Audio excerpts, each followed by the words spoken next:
বাপৰে ইমান স্পীডত আহিছে।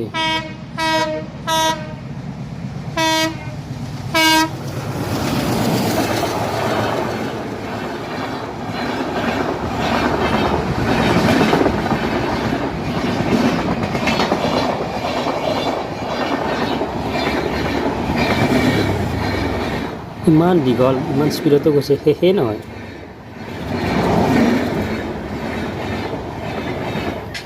কিবা কৈ শেষ হ'ল আৰু। ৰঙিয়াৰ পৰা আহি অকণমান ছবিৰ কাম কৰিলোঁ। মানে মই পুষ্পাৰাজ অৰ্থাৎ আলু অৰ্জুনক আঁকি আছিলোঁ, এয়া হৈ গ'ল সম্পূৰ্ণ। এবাৰ ওচৰৰ পৰা ভালকৈ দেখাই দিছোঁ।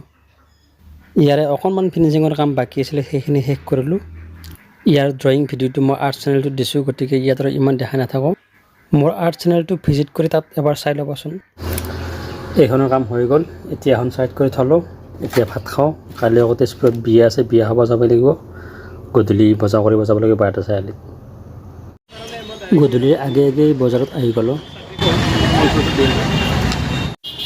এয়া চাওক, অলপমান ওপৰৰ পৰা 12টা চাৰিআলিখন দেখাই দিছোঁ। ইয়াৰ ব্যস্ত ৰাজপথবোৰ। এয়া হৈছে মানুহৰ সমাগম।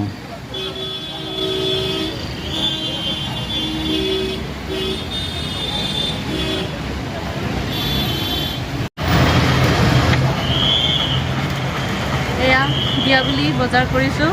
নেল পলিচ লৈছোঁ, কাটা ক্লিপ। হ'ব, চববোৰ নেদেখালেও হ'ব। মই একবাৰ দোকানখন দেখাই দিছোঁ।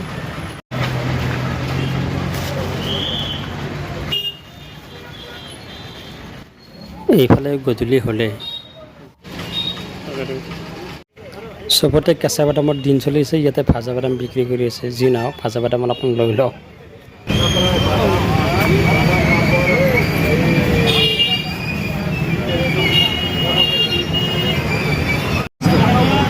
কোনটো ল'বা? এইটো ল'বা নে? প্ৰথমতে বাকলি থকা বাদামখিনিয়ে লৈছিলোঁ। তাৰপিছত কোনে ইমান টাইম খৰচ কৰি এইবোৰ গুচাই থাকে, বাকলি নোহোৱা বাদামকেইটা ল'লোঁ। এইফালে আৰু এখন দোকানত যাওঁ, মানে ৰাতি হ'লেই আৰু। এই কাৰোবাৰ ফোন আহিল আকৌ। এয়া ভালকৈ ৰাতি হৈয়ে গ'ল। ব'লা আজি আৰু দেৰি নকৰোঁ ব'লা। আহি পালোঁ বজাৰৰ পৰা। কাইলৈ আমাক দেখিব তেজপুৰত বিয়াখনত। এতিয়া দিছোঁ বাই, লগ পাম এটা নতুন ভিডিঅ'।